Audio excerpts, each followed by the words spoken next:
Prepare OB pack, open and to see if it is complete.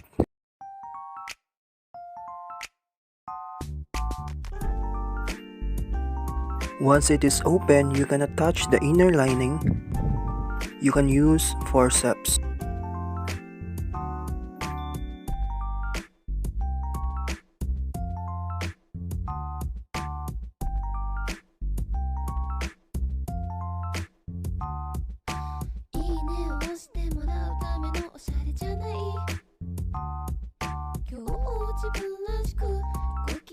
Then adjust.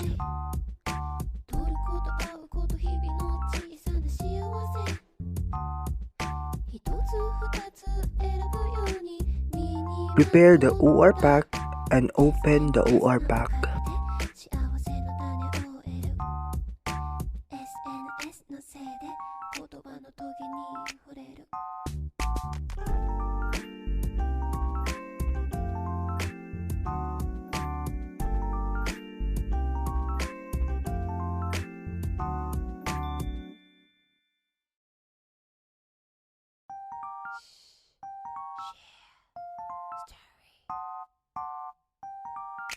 Once it is open, the circulating nurse will prepare the sterile gloves. Do surgical hand washing.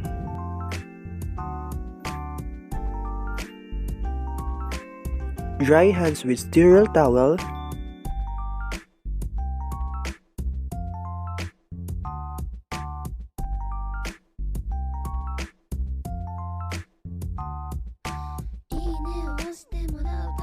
Then drop.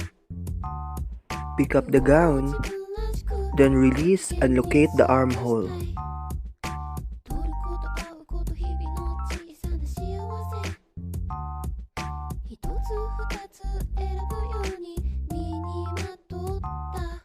Perform close gloving technique.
You may now drape the patient.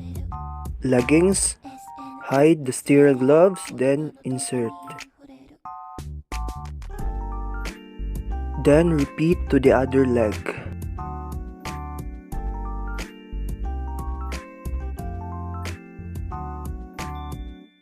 Put on abdominal drapes. Then your perineal drapes. Be careful not to touch the unsterile part.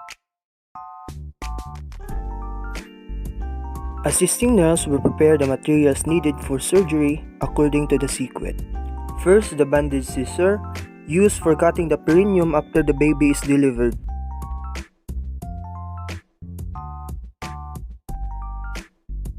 Nurse will prepare Kelly forceps or the cord forceps to clamp the umbilicus of the baby. Next is the straight forceps. It is optional.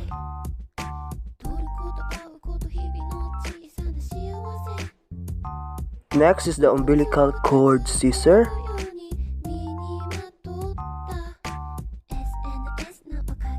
In some institutions just use surgical scissors.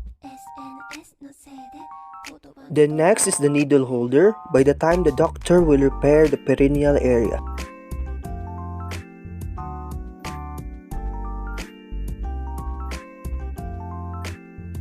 Next is your tissue forceps without teeth. Next is the tissue forceps with teeth used to repair the perineal area. The circulating nurse will show you how to drop the materials that are lacking on this sterile table. Open the syringe, make sure the plastic will not touch the sterile field. Then the cord clamp, tear the package, then drop. Be careful not to touch anything.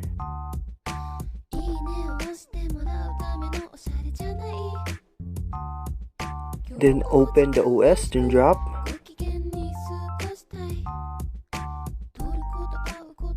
Then the suture, open, drop in the sterile field. After the circulating nurse drops the materials needed, you have to of course arrange the material. Lidocaine first, then the cord clamp near the forceps. The bandage scissor, the forceps,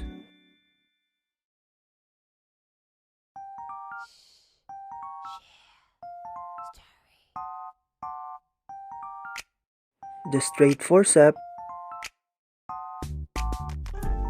the umbilical cord scissor, the surgical scissor, the needle holder, then the needle and thread beside the needle holder,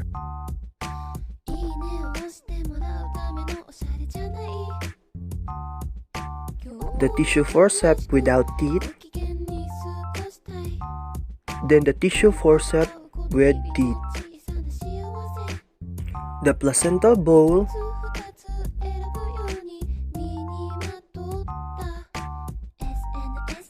then the OS.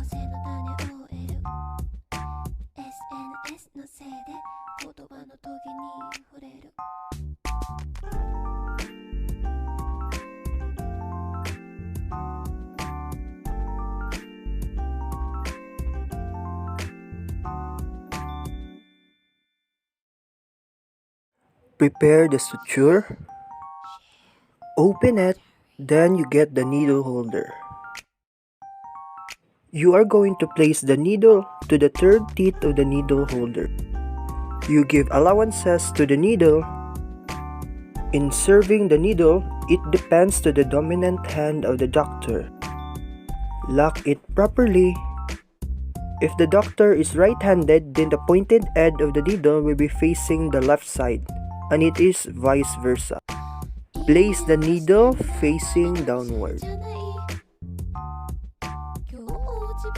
Role of the student, fold the perineal support.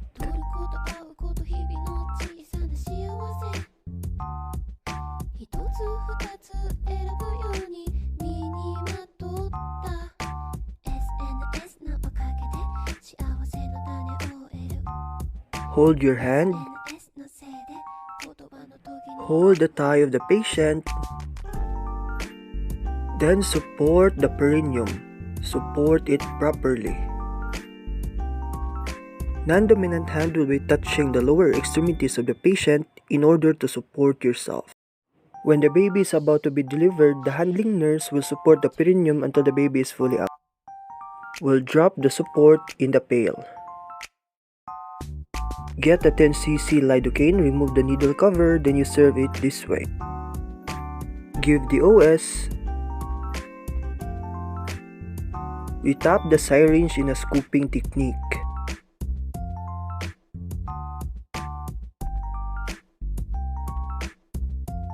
Place the soiled OS beside the placenta bowl. Serve the bandage scissor for episiotomy. After, you are going to clean the bandage scissor if it is bloody. Then you are going to serve the cord clamp. Serve the cord forceps. Then serve the umbilical cord scissor.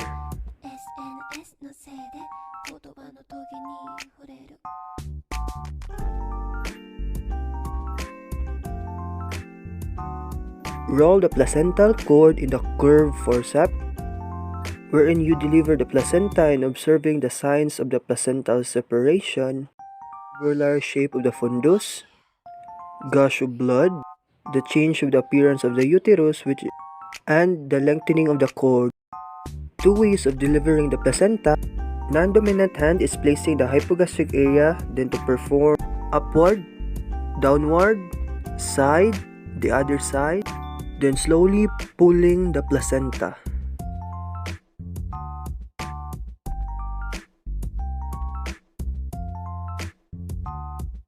Assist nurse will then serve the placenta bowl to the handle nurse.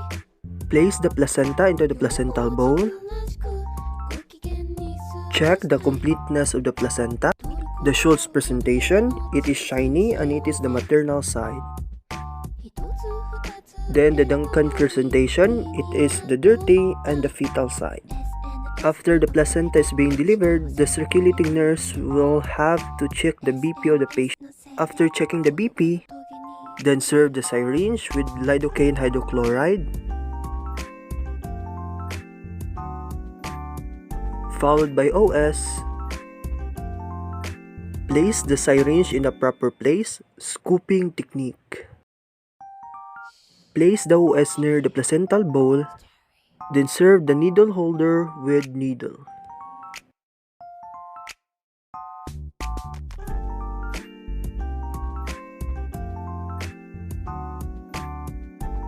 Followed by the tissue forceps without teeth. After suturing the perineal muscles, serve the tissue forceps with teeth to suture the skin. Followed by the surgical scissor.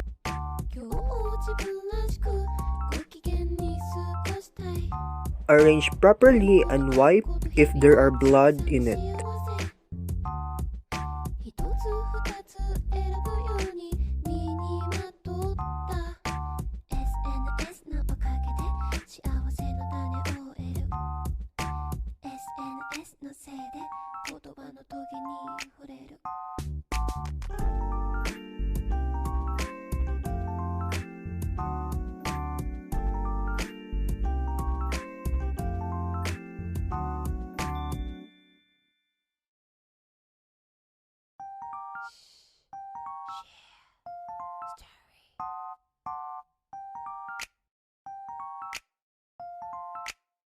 After suturing the perineal area, the nurse will do the rinsing of the perineum. Then apply betadine paint, a form of dressing to protect the perineum for any entry of bacteria.